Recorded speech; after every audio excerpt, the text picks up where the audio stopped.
Tangka hindi pa rin tayo naka-move on sa ating luto serye kasi hindi naman siya ganun kabilis.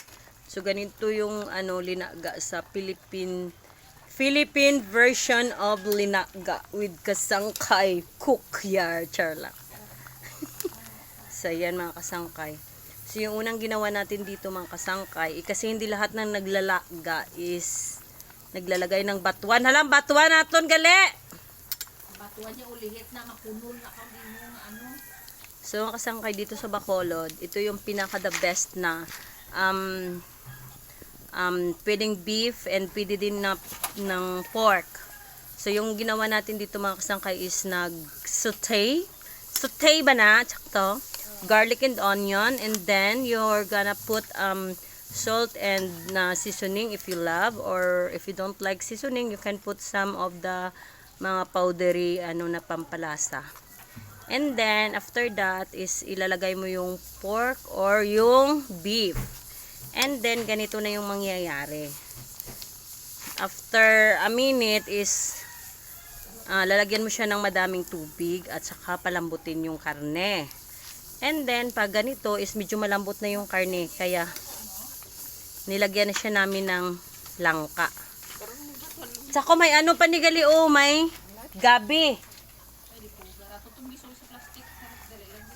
Tapos nilalagyan po ito ng gabi kasi para parang malapot yung sabaw niya. So bali mga kasangkay. Langka pa lang, langka. Langka pa lang. So ganito kasangkay yung pinaka the best na and only Bacolod here in the Philippines na parating gumagamit ng batuan. Kasi when you go to Dumaguete, yung linaga nila is iba din. Pero dito sa Bacolod is yung parang manamis-namis na maasim-asim yung aming linaga dito. Yung tawag namin dito is linaga.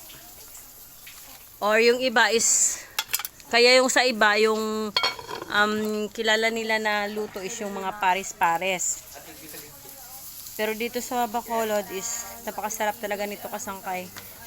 If you want to try, ibutang ko na ni Guru ay, no? Yan mga kasangkay is idagdag natin to mga kasangkay.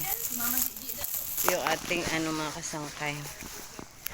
So bali, ginawa ng kapatid ko is inanyo na. Ay, buligi ko anay be. Ari ka yata niya akong video. Hold my cellphone first. Videohi ko di videohi lang ko. Ayuha kay di mahulog sa kalayo ha. Para lagyan namon sa gabi. Ang chat ko ni nanay ni mama ni na bakal mo. Ayan, mga kasangkay. Thank you, Bless. Ayan si Bless, So, yan mga kasangkay, yung binaka the best part dito is kasi nilagay dito sa nilagay ang bagabi natin sa plastic is para may iwas tayo sa liligpitin. Ayan, ilagay na natin yun sa kalayo. Yan mga kasangkay. Diba mga kasangkay ang galing. So yan mga kasangkay, medyo palambutin natin to silang lahat and promise, ang sarap-sarap nito mga kasangkay, especially pag may kanin. So makaka-extra rice ka talaga mga kasangkay. Super.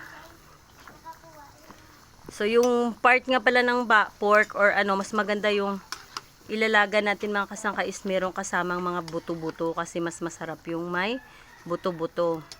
And yung iba din na nagluluto dito sa Bacolod is yung ginagamit nila yung parang mga skin ng ng baka, pero hindi ko yung gusto kasi napakadulas.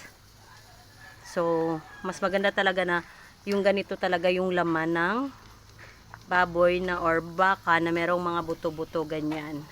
So we call this linaga, pork linaga. So that's all mga kasangkay. Thank you for watching our Bacolod style linaga, pork linaga. Bye bye.